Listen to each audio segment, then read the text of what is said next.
Here we go. All right, back for round 6, boys. We have Praetor and Izzy, so that means Achille is swapped out for Praetor this time. Rexel, once again, the eco player. Izzy's going to be the bottom lab. I assume Praetor's going to go for a top lab, maybe. Nope, he's just going to be a battery. And Axolotl's going to be in the ocean here, most likely building a lab here. And we have the Australians again, so Avenger, once again, on the Southern Sea. Garen as the eco player here. We have a Cortex bot lab as their front lab. And Black Vortex will be going for the Northern Sea. So, last time we saw the UK go for a single sea lab. I think this time we're going to be seeing a double sea lab, and it looks, yep, that is going to be the case. So it's going to be Cortex Sea Lab North and Armada Sea Lab in the South. And that's going to be the main difference here. I assume Praetor is going to be microing, and Raxel is going to be ecoing once again. Okay, single grunt into double cons. Single grunt, more than enough to stop any scout units slipping on by. And over here we have single con.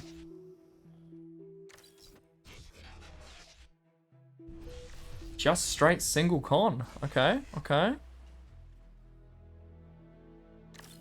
Do you have an E-store coming up for Garen? Gaza? This guy's Gaza from now on. Very Australian name. Alright, he's walking forward with his commander. He's going to have 2 cons on the lab by the looksies of it. Running out of energy a little bit here, but, you know, slider gaming from everybody, it seems. Did I just hear an air lab, or am I tripping? No, I'm definitely tripping. Oh my god, I should have eaten after that last game. I'm going to go have something quick to nibble on after this match. Alright. So we're going straight into assault frigates here from Avenger. He's got double cons expanding, same as last time. One of the cons is not paying attention. He's going to try and build his eyes area mixed. Can they reach that? I guess we'll find out. I assume they can. Scout unit out for Izzy. Double scout units out for Praetor. He does spot, I think, Black Vortex there. And he's just going to, same thing as last time. Just hold this northern side. Alright, the grunts pass each other. They both almost die, but not quite. Looks like Raxel's grunt does go down. First blood goes to the Australians. Very well done. They may lose the war against the emus, but they might win against the British. Let's go, Aussies. Let's go. Aussie, Aussie, Aussie. Oi, oi, oi. Sorry. A little bit patriotic for my brothers across the Grand Tasman there. Alright, so they can actually reach this mix up here, which means they can probably reach this mix up here. I thought only commanders could reach this, but maybe I'm wrong. The scout boat is dip, duck, dodge, diving, and dipping. Sorry, what is it? Dodge, dip, duck, dodge, dive, and dodge. And you say dodge twice because it's twice as important as all the other ones. If you're playing dodgeball, of course. If you can dodge a wrench, you can dodge a ball. Alright, double cons expanding. Doing their thing. Looks like they can reach this high ground here as well, which is interesting. Once again, the UK look to be superior on the Northern Sea.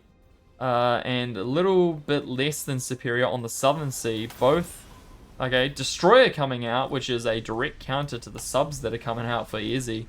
So maybe he can draw the Destroyer out up to the central channel here and then slip those subs in behind, but we'll see what happens. Looks like the ground forces for the Australians are definitely overwhelming the ground forces for the United Kingdom, for the Brits. There is a submarine up there as well, which is interesting. I don't think this is going to matter too much. There's a single LLT here, which you can easily defend against these 6 grunts, or what's left of them after this battle, which is still 6, but, you know, 5 and some change. He is running this bot away, which is a very wise choice. If anything, these grunts are going to be targeting this bot down before the LLT, and that's going to give them definitely enough time to kill these grunts, especially with the grunts coming for backup. This position here should be easily defended. We should check out the sea battle, but I'm more interested in how this goes. Yeah, this ends up just being a feed for the Brits here. Yeah, lovely, lovely, nom nom nom. Free 100 metal. Yep, 105 metal, just like that. That's another couple of grunts easily. The submarines do go down to the destroyer. Looks like the southern side is going to crumble quickly under pressure here. Izzy is probably a little bit low on resources to build these ships. He's trying to gather an army together. This submarine is definitely going down. He does get the scout unit. He's trying to play silly buggers, but that submarine is for sure going down. There we go. Does get a single shot off. I don't even know if that hit anything before it died.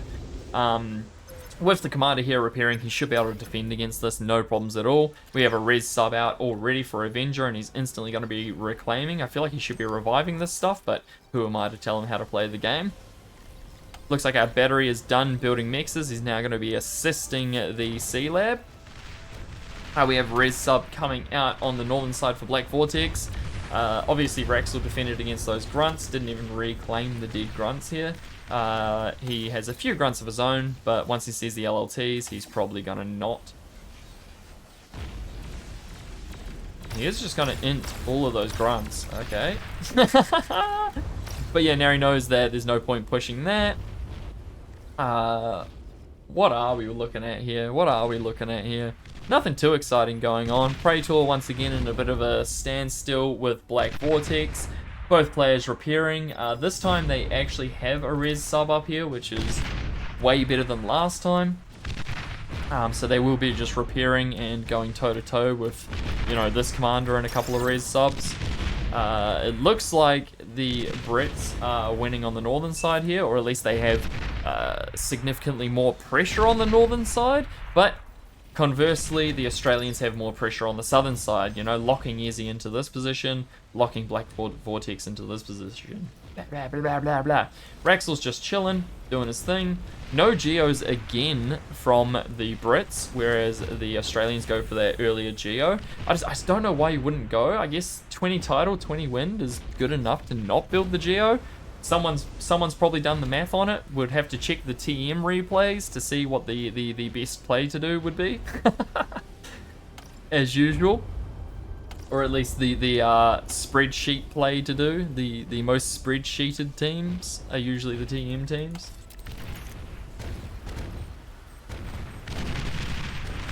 Okay, Izzy trying to repair. Oh, does lose a ship there in that trade, in that volley. His res sub is repairing the revived Conbot.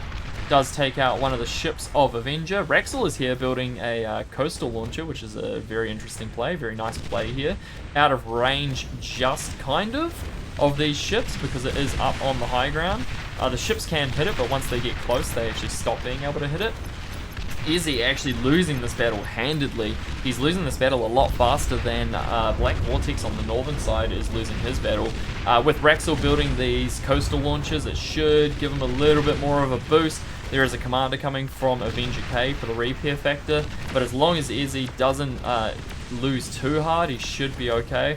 There is a decent amount of metal here on the ground, and if this commander goes down, which it looks like he's probably going to with double coastal launches here, this battle, if Avenger loses this battle, it is not gonna be very nice for the Australians at all. Izzy could actually just walk in and combo on top of this army and it's game over, I think. Let's check back in on the northern side. Looks like Praetor is getting repaired. Black Vortex is actually losing quite significantly here as well. He's actually reclaiming these ships instead of repairing or reviving, but the position that he's in is not a very, very nice one at this moment. And yeah, Praetor's about to roll through this position. Looks like Avenger K has been driven off this position. Raxel building those coastal launches has given that little bit of oomph that Izzy needed to, you know, turn that from a losing position to a winning position. And now they have all this metal on the ground. We have an air transition out for the British team. Meanwhile, the Australians are just building destroyers on repeat once again. They are, once again, 3.9k. That's a T2 lab and some change, man. That is a lot of metal, 4k metal in thugs that aren't really doing a whole lot. I feel like if this here was put into C units, or a T2 lab, or a bombing run, or pretty much anything other than what it is, the Australians would be in a much better position right now. But it is what it is. It looks like Avenger K has come back to the channel, and he's about to win the channel battle here. This does give him access to a lot of metal here. As long as he falls back nicely, he's given up all of this metal, which is, you know, significant amount. They are just going to revive everything, which is probably the wise choice to do. The Geo is finally starting to go down, but that is tanking all of their energy at this point in time. And I assume that means that they're going to start transitioning into the T2 soon, once they get enough fighters out, maybe. But then again, we didn't see a T2 transition for a significant amount of time last time we saw them play the Australians on this map. Izzy does actually do significant damage to Avenger's commander here. There's nothing that can really damage the commander except this one destroyer. He is going to try and combo on top of this army. I don't think he's going to breach it. Oh, he does cancel the combo, but here he comes again.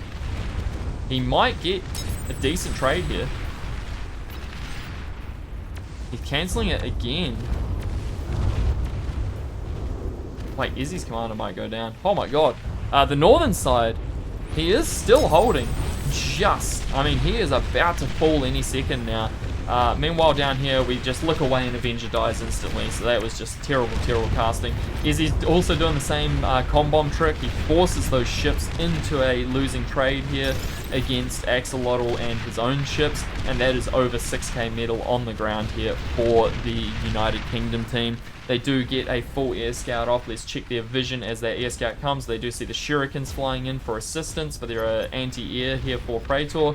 They spot the air lab, the bot lab, the battery position. They've seen the geo. Basically everything they need to see they've seen except for this geo here. They obviously know that there's a sea lab down here, and this sea battle is won, this sea battle is won, and this 4.6 thousand metal and thugs have been AFK the entire time. This is heartbreaking to see in a game mode like this. I feel like the Australians have made the same mistake 2 games in a row here, just over investing in ground army that's kind of AFK. Now, this is kind of one of those games where they could have just, moved across, because there's not really been a whole lot here the whole time. But yeah, I feel like it still wouldn't get the value. Even if he had just moved across with this whole army when it was clear, they still wouldn't have got the value because they'd still be stopped at maximum here. There's no way they'd ever get through this position. I feel like ground army on this map is just a bit of a throw. Yeah, you can see Praetor's fully finished up here. He's clearing all of this now. The geo's gone down and the southern side is about to fall. The T2 lab transition is a bit questionable, but it is a bit of a last-ditch effort, and what else can you really do at this point in time? Now, how many commanders do they have left? They have 2, so they could, in theory, get a really, really, really nice com-bomb off on this army and maybe get back into the game with this T2 lab, but it's definitely going to be an uphill battle. Best case scenario, that happens and they sort of bring themselves back in with the T2 Eco. The T2 lab is obviously up for the United Kingdom. They're just getting their first con out now, but they do have the bed bugs out to try and clear what they need to clear. Alright, here comes the first T2 ship.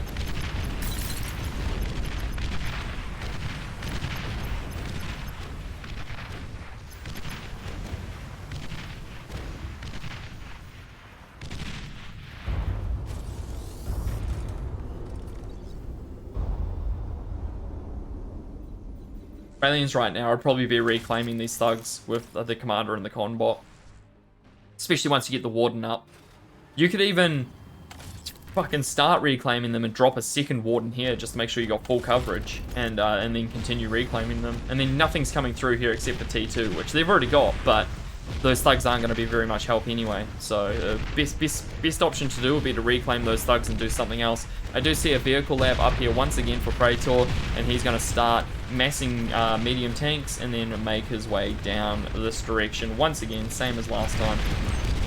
The T2 ships are out for Avenger, but now Axolotl has enough to just, attack move into this. There's a lot of repair value here, but sadly just not big enough of an army to defend against this. I mean, even if they do defend against this, there's probably just going to be more coming, right? I do see some Sheldons coming out now.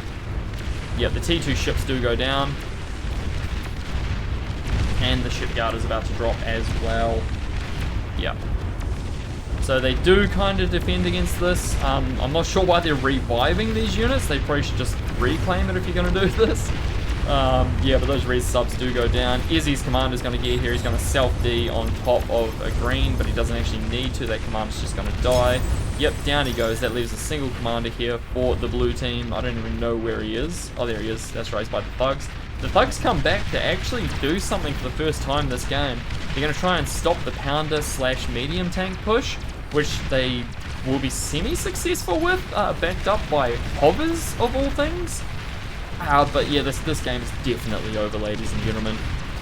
Well done once again to the Australians for putting their foot forward and trying to get together on this one. But sadly, the UK team is just too powerful. Yeah, I don't see any way they can come back from this. Axolotl even building a bot lab up here as well, just for good measure. This attack here has kind of been slowed. I wouldn't say it's been stopped, but it's been slowed. There is a lot of metal on the ground here too. Still less metal on the ground now than there was in Thugs in total. There was more metal in Thugs than there is on the ground here. That's crazy. That was such an expensive Thug push that never came. Is there a Team New Zealand? I don't think there was. If there was, I would definitely be asking to be on it. I'd love to be on the New Zealand team next year. Maybe I'll throw a New Zealand team together next year. But I don't even know who you'd use. I don't even know if there's 5 like half decent New Zealand players, is there?